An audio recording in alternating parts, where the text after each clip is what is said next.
importante dentro de la materia, porque aquí vamos a hablar de lo que trata la materia, que es precisamente las redes de distribución.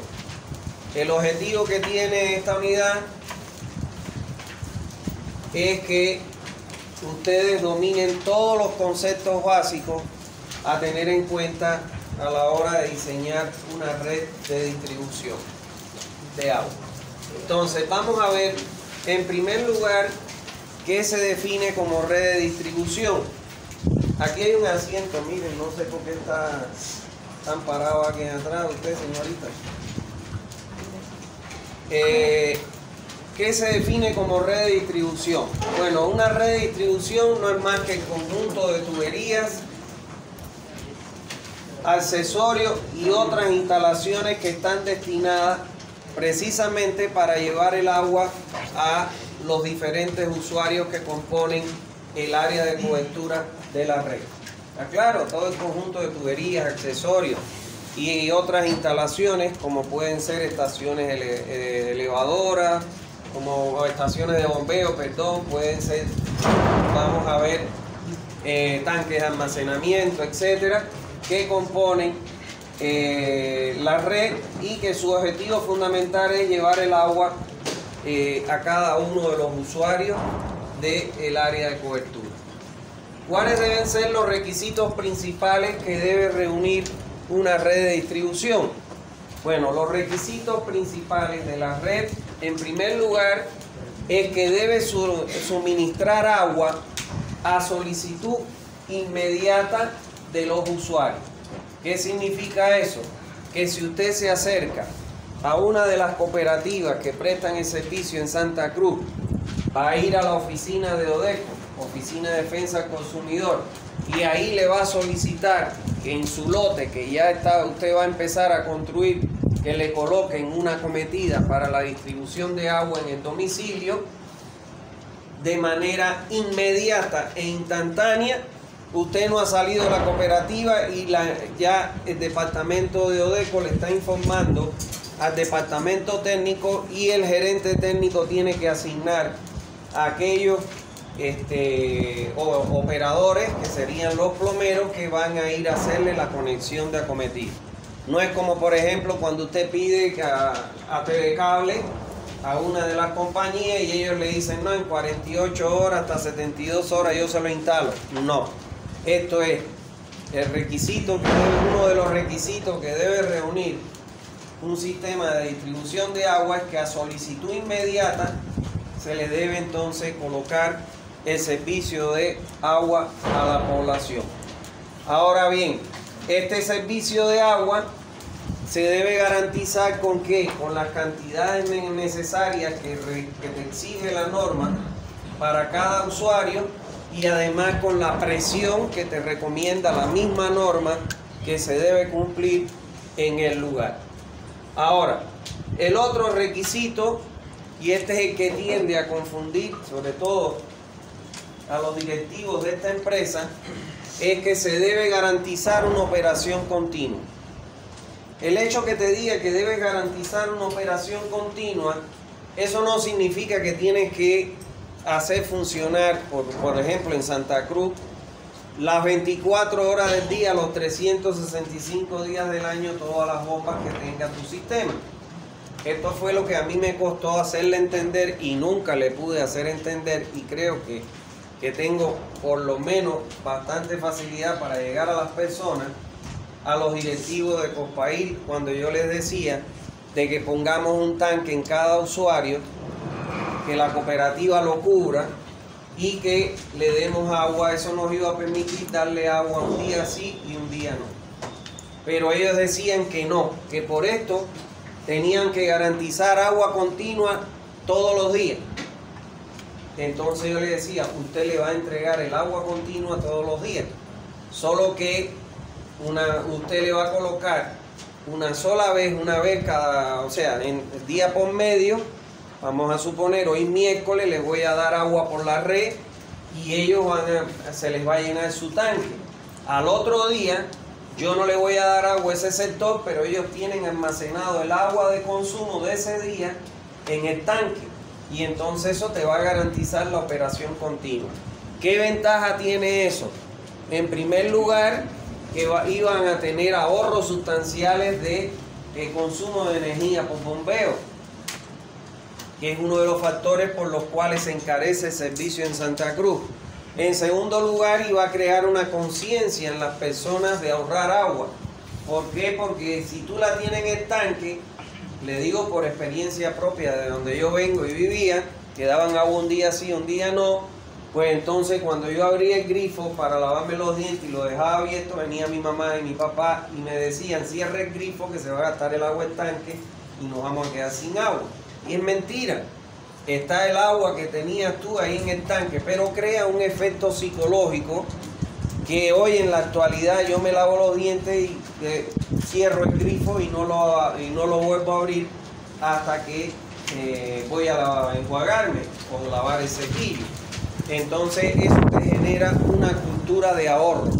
Está claro que eso es importante porque no se olviden nunca ustedes que el agua es un recurso que es agotable. Está claro, aquí en Santa Cruz todavía está la dicha de que tenemos la fuente de abastecimiento que es el acuífero y que bueno, da las cantidades de agua necesarias. Pero hemos visto, por ejemplo, en Cochabamba problemas de agua, hemos visto en La Paz y en muchos lugares problemas de agua. Entonces no porque la tengamos la vamos a derrochar, porque si no, ¿qué le vamos a dejar a las nuevas generaciones? Y por otro lado, como toda obra de ingeniería, debe llenar las condiciones económicas de toda obra de ingeniería, considerando que la red representa las 2/3 partes de la inversión de nuestro sistema. ¿Está claro? O sea, debemos diseñar una red que cumpla con lo que se requiere. Entregar los volúmenes de agua a la población que se asiente durante el periodo de diseño, pero además con la presión que te exige o te demanda la norma boliviana en vigencia para el lugar donde estemos proyectando. Eso lo vamos a aprender en esta unidad, pero más adelante. Entonces, esos son los 3 requisitos principales que debe reunir una red de distribución. Ahora, en el punto 3 vamos a mencionar cada una de las componentes principales de una red. O sea, ¿de qué se compone toda una red de distribución? Bueno, en primer lugar, de lo que nosotros llamamos tubería principal, que vamos a explicarlo con más detalle más adelante en esta unidad, solo las vamos a mencionar. Se conoce como tubería principal esta que está en color rojo, que lógicamente es la que encierra, enmarca o anilla todo el área de cobertura. Ahora, están las tuberías secundarias, que son estas que están en color azul, que son aquellas que salen de las tuberías principales para conformar lo que se conoce como las mallas o los circuitos que componen una red.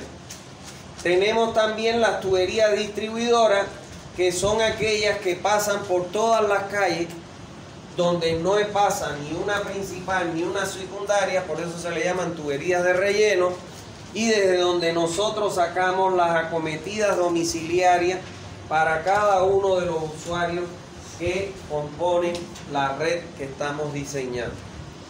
Por otro lado, tenemos las acometidas, que son aquellas tuberías que sacamos de la red hasta el domicilio, hasta el medidor que nosotros colocamos en el domicilio, para que de ahí se conecte el dueño, lógicamente lo conecte con las instalaciones hidráulicas y sanitarias del domicilio. ¿Está bien?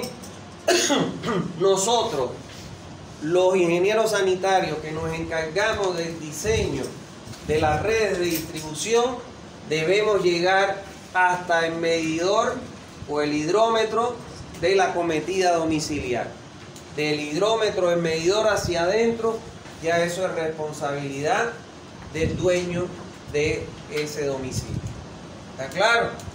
Por otro lado, tenemos las estaciones de bombeo, que ya sabemos que pueden o no aparecer dependiendo de la topografía del terreno, pero que cuando aparecen, bueno, lógicamente se utilizan ya sea o para llenar el tanque elevado para entregar por gravedad, o sencillamente cuando no podemos colocar un tanque porque la topografía no lo permite, nos daría alturas muy grandes, o entonces bombeamos directo a la red, tal y como ocurre en Santa Cruz de la Sierra. Bueno, los tanques de almacenamiento, que ya aprendimos de que lo ideal es que siempre se pueda contar con un depósito de almacenamiento, pero que también, al igual que las estaciones de bombeo, va a depender mucho de las condiciones topográficas y sobre todo de la mancha urbana que nosotros tengamos que dotar de agua a la población. Tenemos los medidores, donde tenemos los macro medidores que colocamos siempre en los puntos de entrega de agua a la red, o sea, a la salida del tanque o a la salida de los pozos cuando bombeamos directo a la red. Y tenemos los micromedidores, que serían los hidrómetros que colocamos a nivel de cada usuario, para poder tener, ¿qué cosa? Un análisis del volumen del caudal que entrego contra el de consumo. Y recordar siempre que lo ideal sería que el caudal que yo entrego sea igual al caudal que consume la población. ¿Está bien? Por otro lado tenemos los hidrantes, que son estos redonditos de color rojo. Los hidrantes son aquellos accesorios que se colocan en las esquinas de la calle, encima de las aceras, con el objetivo de que los camiones, los bomberos, puedan ya sea o conectar su manguera en el hidrante para sofocar el incendio si es en el entorno del hidrante, o sencillamente para colocar su manguera y poder llenar el camión cisterna y bueno, trasladar esa agua para sofocar el incendio. ¿Está claro?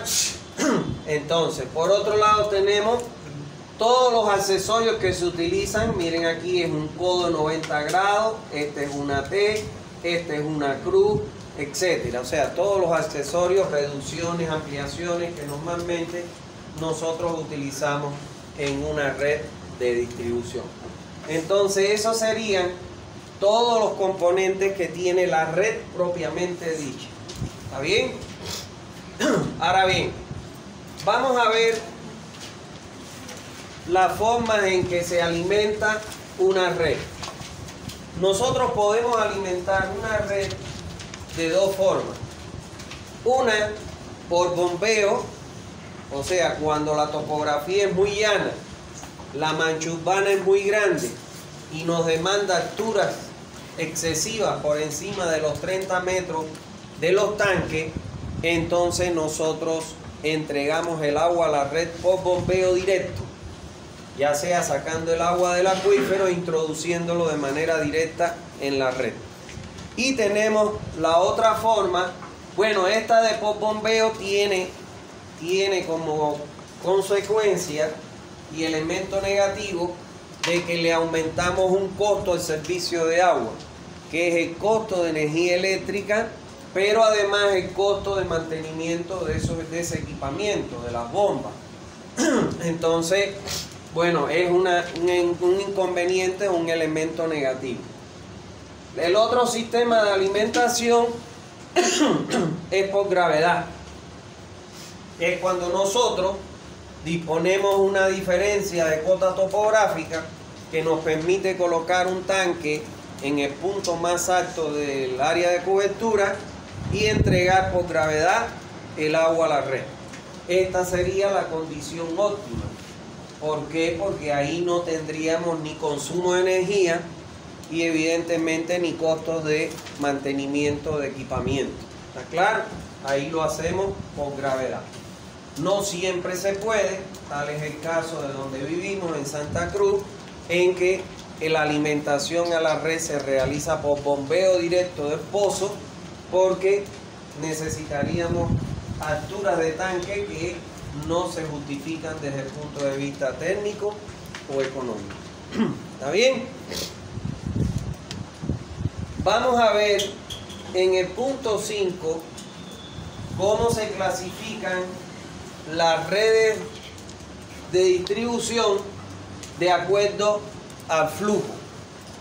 De acuerdo al flujo, las redes de distribución se pueden clasificar de dos tipos. Una con flujo por bombeo o por gravedad, o sea, donde yo inyecto el agua o el caudal o el flujo por bombeo o por gravedad a través de un tanque, y con flujo monodireccional o bidireccional. Cuando hablamos de flujo monodireccional,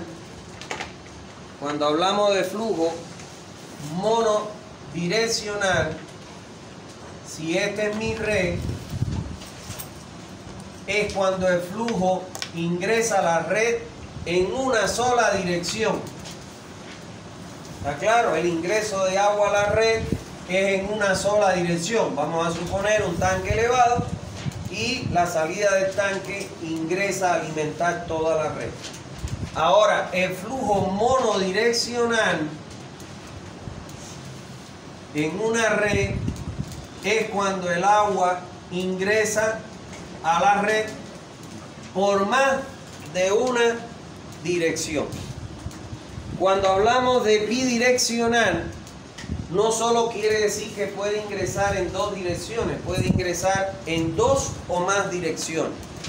Por ejemplo, en Santa Cruz, o ponerle un ejemplo, Cospail tenía, cuando yo estuve asesorándolo, tenía 6 estaciones de bombeo. O sea, tenía 6 pozos perforados en su área de cobertura, y a través de un equipo de bombeo se conectaba el agua a la red por 6 puntos. ¿Cómo clasificaríamos esa red? Bidireccional. O sea, no le vamos a poner de 6 direcciones, sino bidireccional, porque bidireccional incluye cuando es 2 o más direcciones en el flujo, de ingreso al flujo a la red. ¿Está bien? Entonces, como bien dice ahí, si nosotros tuviéramos flujo bidireccional, lo ideal es que ingrese por 2 direcciones opuestas. Si fuera en 2 ingresos, uno por la cabeza y otro por la cola, para tener una mejor distribución de las presiones. ¿Está bien? ¿Alguna duda hasta ahí? Si alguien tiene dudas, me pregunta. Bueno, a partir de esas dos clasificaciones de flujo en una red, pueden salir 4 combinaciones de ellas. ¿Y cuáles son las 4 combinaciones? Bueno, la primera es flujo por gravedad, porque voy a ingresar el agua por gravedad a la red, y unidireccional, con depósito en la cabeza. O sea, aquí voy a tener un depósito y voy a entregar el agua por gravedad y con flujo unidireccional con depósito a la cabeza.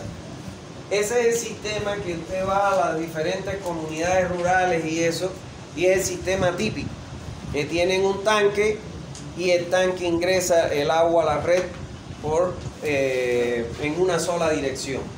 ¿Está claro? Esta, la desventaja que tiene, ¿cuál es?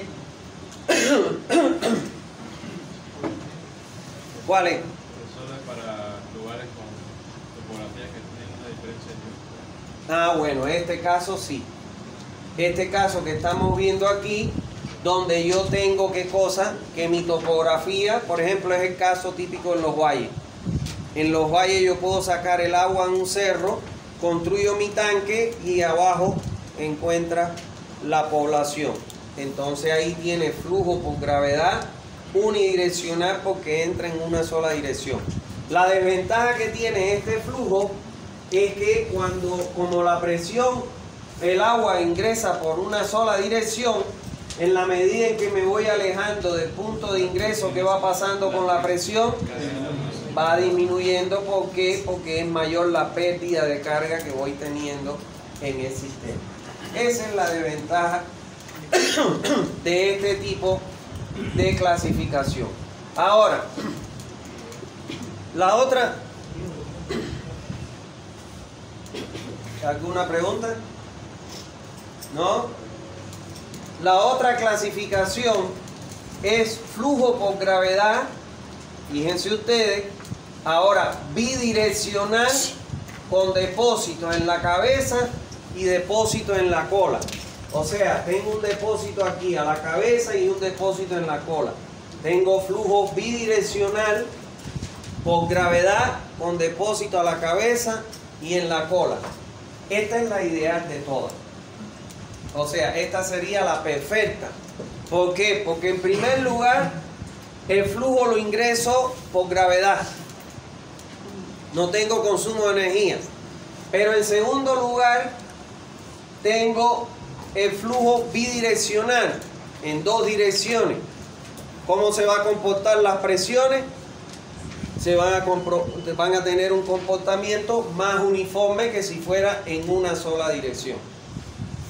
El problema está en que no siempre puedo tener esa situación. Es bastante difícil encontrarla.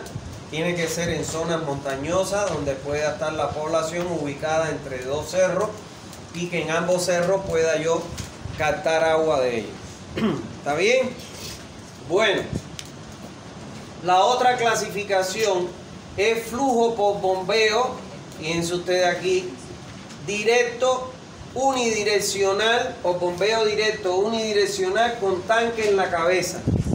O sea, es el caso en que yo capto el agua de un acuífero o de una fuente superficial, bombeo un tanque elevado y del tanque elevado entrego por gravedad en una sola dirección. Lógicamente que este caso no es muy favorable, aunque se presenta mucho sobre todo en poblaciones rurales con topografías llanas. ¿Está claro? Y la última alternativa es flujo por bombeo directo a la red, pero bidireccional, donde coloco un tanque en la cola. O sea que yo vengo acá, aquí tengo mi pozo perforado, bombeo a la red y coloco un tanque en la cola.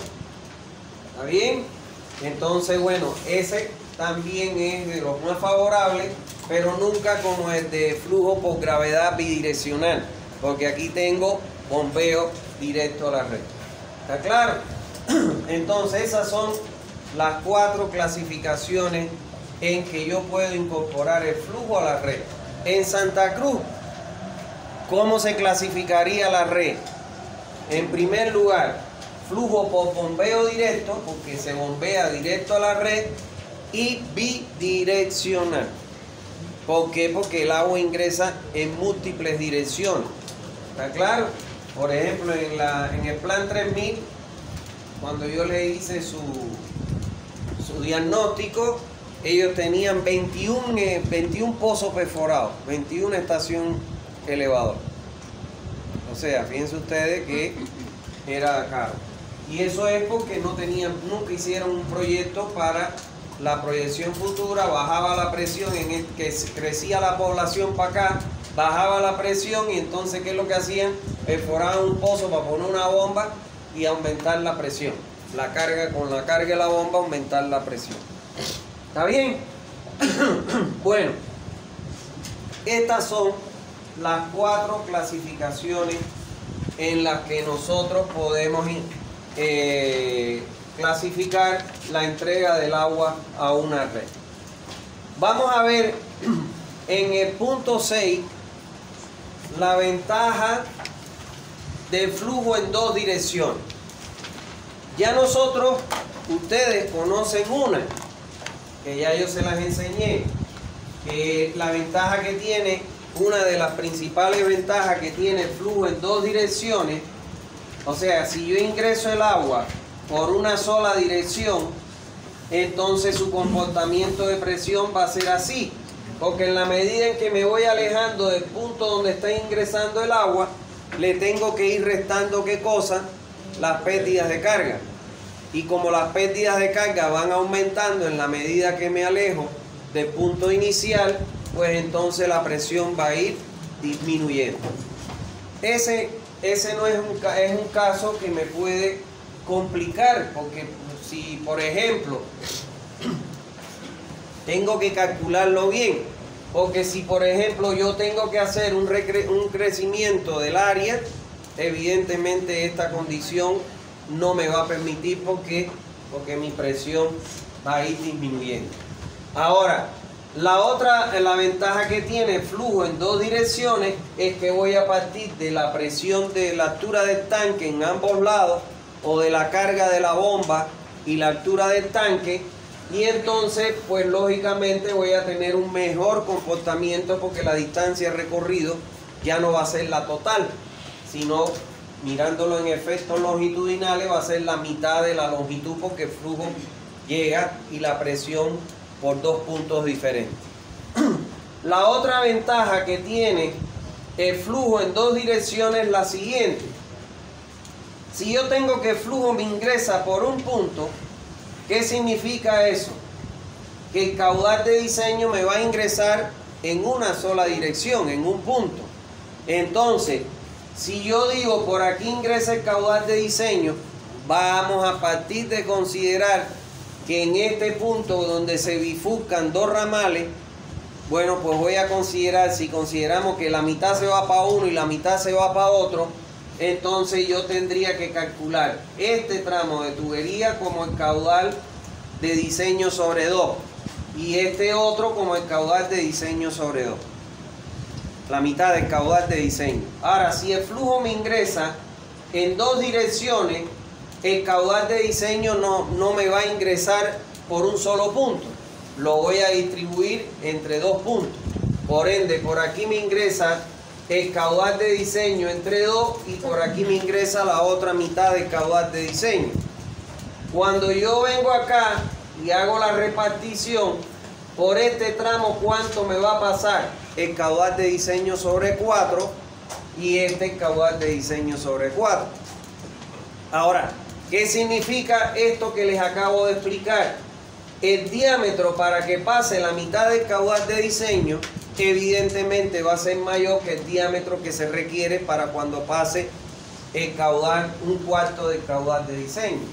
Entonces eso significa que voy a tener menores diámetros en mi tubería principal, y al tener menores diámetros mi red va a ser menos costosa. ¿Está claro? Entonces, a la de la presión, a la ventaja en la distribución de la presión, se le añade que cuando el flujo entra en dos o más direcciones, me permite a mí obtener, ¿qué cosa? Menos diámetro en mis tuberías principales, y mis proyectos me van a salir evidentemente mucho más económicos. ¿Está bien? ¿Alguna duda hasta ahí? ¿No hay duda? Bien. Vamos a ver cómo se clasifica la red de acuerdo a las instalaciones de tubería. Fíjense que lo que vimos fue la clasificación de la red de acuerdo a la forma de alimentación y de acuerdo al flujo. Ahora vamos a ver cómo se clasifican las redes de acuerdo a la forma en que yo instalo las tuberías. Y bueno, las redes se van a clasificar en tres tipos, de acuerdo a la instalación de las tuberías. La primera clasificación de la red es la red ramificada o abierta, que es esta que vemos acá, donde fíjense ustedes que las redes llegan a puntos en donde lo que yo tengo que colocar aquí son tapones. O sea, no se interconectan las tuberías entre sí. Por ejemplo, miren esto. Yo tengo, vamos a suponer que este es mi tanque o es mi pozo de bombeo, y yo entrego de manera, como lo dice su nombre, ramificada la red. Entonces, fíjense ustedes que yo aquí voy a tener que poner, ¿qué cosa? No se pone tapón. Lo que se debe hacer es colocar una válvula en los puntos donde no hay continuidad del agua en la red. ¿Está bien? Se colocan válvulas y no tapones. ¿Por qué se colocan válvulas y no tapones? Porque cuando empieza a funcionar mi red, en estos puntos, estos tramos que tengo acá, se le llaman tramos muertos. ¿Qué significa eso? Donde no hay continuidad, sino que ahí llega el agua y ahí ya se produce velocidad prácticamente cero. ¿Está claro? Porque no hay continuidad en el flujo. Entonces, en estos tramos donde en vez de unirlo, sino que se le coloca un tapón o una válvula, ahí se van a acumular los sólidos que ingresan con el agua a la red. Recuérdense ustedes que un agua potable te permite una cantidad de sólidos totales de hasta 1000 miligramos por litro, lo que significa que en donde no haya continuidad del flujo, ahí la velocidad va a disminuir y evidentemente ahí se va a sedimentar esos sólidos. Si yo las redes abiertas no las purgo, ¿qué quiere decir purgar? Botar el agua acumulada durante un periodo, ¿está claro? Si yo no las purgo, entonces ahí se me va a acumular esos sedimentos de los sólidos totales. Y esos sedimentos de tierra o partículas de arcilla o lo que ingrese con el agua, evidentemente con el tiempo se van a podrir y me le van a transmitir olor y sabor al agua. Pero no solo eso, en estos puntos muertos donde se acumulan los sedimentos, ahí se crean las condiciones propicias para que se formen los gusanitos llamados nemantemitos, que ya los voy a mostrar una foto de los gusanitos, que son unos gusanitos transparentes que apenas se ven a trasluz. Para verlo hay que echarle colorante al agua y entonces ahí los vas a detectar. Y entonces cuando aparecen esos gusanos o esos gusanitos que los detectan, entonces para poderlos eliminar de dentro de la red hay que cortar el servicio entre 3 y 4 días, el servicio de agua, de distribución de agua por la red, echarle grandes concentraciones de lavandina o de cloro para matar esos gusanitos y después botar el agua durante 3 días para botar todos esos cadáveres de gusanitos que están dentro de la tubería. Para no ir muy lejos, una vez hace un tiempo, una persona que subió un video donde se veían los nemantemitos de una red de aquí, de Santa Cruz. No voy a decir su nombre, pero se forma por eso. Se forma porque no se purgan las tuberías. ¿Está claro? Por eso es que en vez de colocar tapones en los puntos muertos, lo que se deben colocar son llaves de paso y una cámara para poder abrir esas llaves, botar agua, botar todo. ¿Cómo se opera eso? Viene el operador, abre la llave y lo primero que va a salir es un agua turbia, porque son los sedimentos que están acumulados. En cuanto deje de salir turbia y pase a ser cristalina, ahí lo cierra y lo purga. ¿Está claro? No se debe hacer lo que hacen los operadores de desaguapar, los operarios. No sé si ustedes algunas veces lo han visto, pero van a donde están los hidrantes y abren los hidrantes y empiezan a botar agua para la calle. No, eso no es correcto, porque un hidrante no tiene por qué coincidir con una zona, con un ramal muerto. Lo que se purga es precisamente aquella tubería donde no hay continuidad de flujo. ¿Está bien? Bueno, entonces, esas son las redes ramificadas o abiertas. El otro tipo de clasificación de la red, de acuerdo a las instalaciones de tubería, son las redes malladas o cerradas. Esta es la ideal. ¿Por qué? Porque fíjense ustedes que todas las tuberías se interconectan entre sí, con lo cual significa de que el agua siempre va a estar en movimiento, nunca va a haber velocidad menor a los 0,3 que establece la norma, y entonces siempre al flujo estar en movimiento no se va a producir sedimentación de esos sólidos nunca dentro de la red. ¿Está claro? Entonces esta es la ideal. Y la otra red es la red combinada, donde yo tengo redes cuya parte de la red es ramificada o abierta y tengo partes de las redes que son cerradas o malladas. ¿Está bien? Ahora vamos a ver las características de cada una, las ventajas y sus desventajas. La red ramificada o abierta.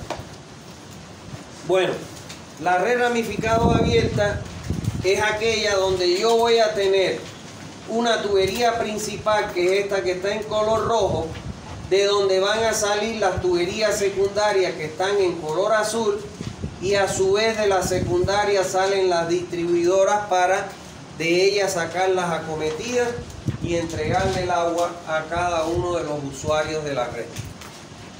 La desventaja que tiene este sistema es que si aquí se produjera una rotura en este punto, aguas abajo todo el mundo se queda sin agua, porque el flujo del agua llega en una sola dirección. O sea, su desventaja es que en la tubería en que se produce una rotura, aguas abajo se cortaría todo el servicio hasta tanto se repare esa rotura. Y ustedes se preguntarán, pero si tiene ese inconveniente, que no es menos grave, ¿por qué se construye?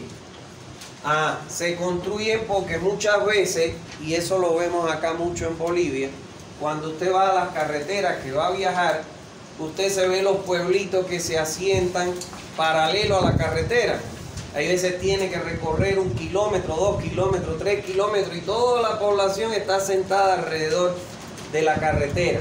Entonces, cuando la población es dispersa, que no está concentrada en una mancha urbana y se distribuye al lado de la carretera, en esos casos es que se justifica colocar este tipo de red ramificada o abierta, donde usted tira una tubería a todo lo largo que está sentada la población, que sería la tubería principal, y de ella saca la secundaria para darle agua a todos los usuarios de su alrededor.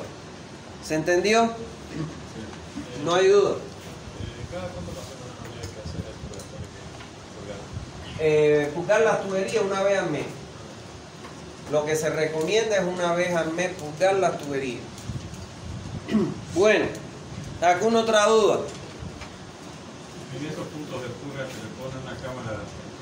Se pone una cámara donde se ponen las paredes, los muros, no se le pone losa de fondo y se rellena para que se infiltre el agua de purga. O sea, usted abre, empieza a purgar y el agua se infiltra. Si hay posibilidades, como vamos a ver en un video, pero no en esta unidad, usted puede prolongar la tubería, vamos a suponer, a una quebrada, a un lecho de un río, una vaguada, y purgar al río. ¿Está bien? Si no, lo que se hace es que se coloca una cámara sin losa de fondo y al fondo se le rellena con grava, sobre todo piedra de gran tamaño, para que el agua se infiltre, porque no estamos hablando de un agua que está contaminada. Si corre por la red es un agua que es potable, solo que tiene turbiedad por los sólidos que se acumulan. ¿Está bien? ¿Alguna otra duda? Bueno, el otro tipo de red que nosotros tenemos y que ya mencionamos son las redes malladas o cerradas. La característica que tiene esta red es que, como podemos ver acá, todas las tuberías se interconectan entre ellas a través de un accesorio, ya sea un codo, una T o una cruz, pero todas las tuberías están interconectadas entre sí. ¿Y qué ventaja tiene eso? Que no hay ningún lugar donde se corte la circulación. El agua siempre va a estar en movimiento dentro de la red. Y eso trae como consecuencia que no se permita o no se produzca el asentamiento de esos sólidos porque el flujo está en constante movimiento, como ocurre en una red ramificada o abierta. Pero además tienen la ventaja de que de acuerdo a la cantidad de tuberías que yo, de válvulas que yo coloque en la red, que ya vamos a ver lo que recomienda la norma a la hora de colocar estas válvulas. Si yo coloco, imagínense ustedes acá, voy a dibujar aquí para escribir acá y se puedan dar cuenta de lo que yo les digo. Imagínense que esta es mi red mallada o cerrada. Si yo colocara, vamos a suponer que por aquí ingrese el agua, válvula aquí y válvula aquí, y voy colocando válvulas así,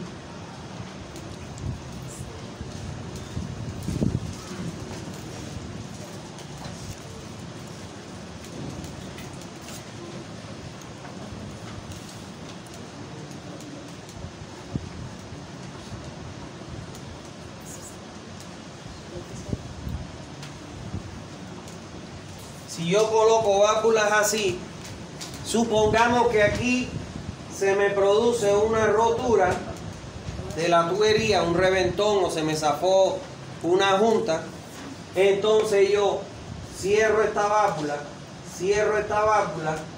y corto el servicio donde tengo que hacer la reparación. Pero el resto, como el agua viene por aquí, puede seguir por acá y llegar hasta acá. Y puede seguir por acá igual. Y por aquí viene para acá. Y de acá puede venir por aquí, de aquí puede venir por acá. O sea, como el agua circula en diferentes direcciones, entonces esta ventaja que tiene es que dependiendo del número de válvulas que yo tenga colocadas, se minimiza el área que puede quedar fuera de servicio como consecuencia de una rotura, de que se zafe una unión, etc. Entonces eso es lo ideal. ¿Por qué? Porque en primer lugar no tengo sedimentación dentro. En segundo lugar, si tengo una rotura, cerrando las válvulas del tramo donde está la rotura, solo minimizo ese sector sin servicio. El resto, como las tuberías se conectan entre sí, pues el resto va a seguir recibiendo el servicio. O sea, minimizo el área y la población sin servicio en estos casos. Ahora, existen diferentes tipos de redes malladas. Está la red mallada la red mallada totalmente interconectada, donde todas sus tuberías secundarias, principales y de distribución se conectan entre sí. Ahí todas se conectan. ¿Está claro? Todas las tuberías se conectan entre sí. Esa es la ideal. ¿Está bien? Es la ideal porque todas las tuberías están conectadas entre sí. Ahora está la red mallada o cerrada parcialmente interconectada. O sea, aquí están conectadas las principales con las principales, las secundarias con las secundarias, pero las secundarias con las principales, pero las secundarias con las secundarias no están interconectadas. Ese salto quiere decir que una pasa por arriba y otra por abajo. Esa U es que una pasa por encima y otra por abajo, y de esa manera es que se representa. La desventaja que tiene este sistema, bueno, ¿cuándo se coloca ese sistema? Cuando no hay mucho dinero.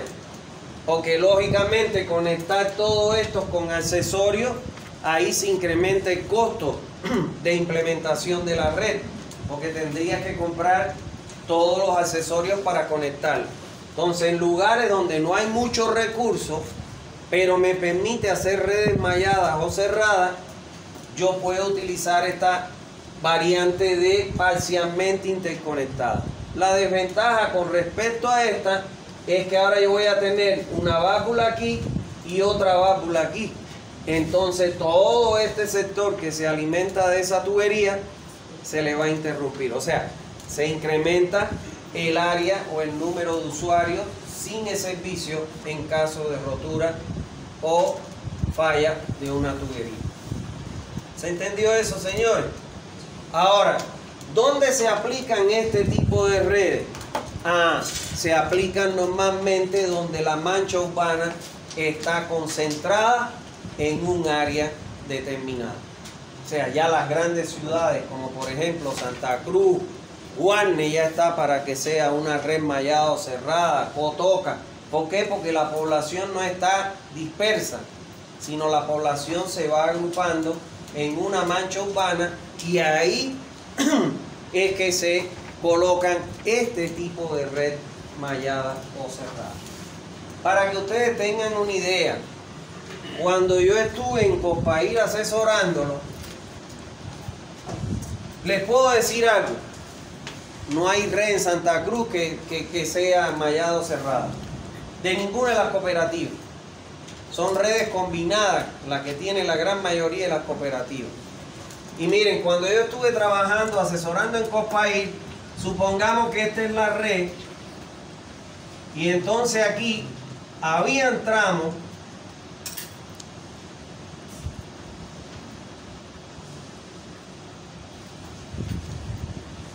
por ponerle un ejemplo, habían tramos que por 1 metro de tubería, aquí había un tapón, y por 1 metro de tubería no cerraban una malla o un circuito.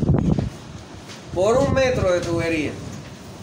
O sea, por no cavar y poner 1 metro más de tubería para cerrar una malla y un circuito. Entonces, lo que hay que hacer en Santa Cruz, bueno, primero ya ellos la gran mayoría tienen los planos de instalación de la red. Pero lo primero que hay que hacer es observar aquellos puntos donde tienen hoy en día un tapón y no conectan con una tubería la más cercana para cerrar un circuito o una malla. ¿Está claro? Porque la ventaja que tiene eso es que el flujo no va, como en este caso aquí, que termina en un tapón. Ahí voy a tener velocidad, no tengo continuidad de flujo y ahí se me pueden acumular los sedimentos. Así están la gran mayoría de las redes de las cooperativas en Santa Cruz. ¿Está claro? Que por 2 metros, 3 metros de tendido de tubería no cierran un circuito o una malla. Entonces lo que habría que hacer es eso: programar en el POA anual de la cooperativa, bueno, pues ir cerrando mallas o circuitos para mejorar la calidad del agua y evidentemente minimizar en caso de rotura que se corte el servicio en un área mayor y el número de usuarios sea mayor. ¿Está bien? ¿Alguna duda hasta ahí? Bueno, y la otra red es la combinada. La red combinada, como lo dice su nombre, es aquella red donde nosotros tenemos la combinación de las dos anteriores. Tenemos zonas donde tenemos redes ramificadas o abiertas y tenemos zonas donde tenemos redes malladas o cerradas. Si ustedes me preguntaran a mí la clasificación de las redes de la gran mayoría de las cooperativas, yo diría que son redes combinadas. ¿Por qué? Porque no están cerrados todos los circuitos. Entiéndase, un circuito o una malla, esto que está aquí es un circuito, esto que está aquí es otro circuito y esto es otro circuito, y le llamamos circuito o mallas en la red. ¿Está claro? Siempre para que sea un circuito o una malla tiene que tener como mínimo cuántas tuberías tenemos que tener en un circuito, una malla. Con 3, no, 2 no. 2 no cierra. Usted puede tener un circuito así con 3 y entonces aquí está cerrado. Como mínimo en un circuito debe estar compuesto por 3 tuberías para cerrarlo. ¿Está claro? Y entonces eso se le conoce con el nombre de malla o circuito, que ya vamos a aprender más adelante. ¿Está bien? Entonces, con relación al cálculo, Las redes ramificadas o abiertas, ustedes ya están en condiciones de calcular una red ramificada o abierta por el conocimiento que ustedes tienen de lo que les enseñaron en las hidráulicas. ¿Está claro?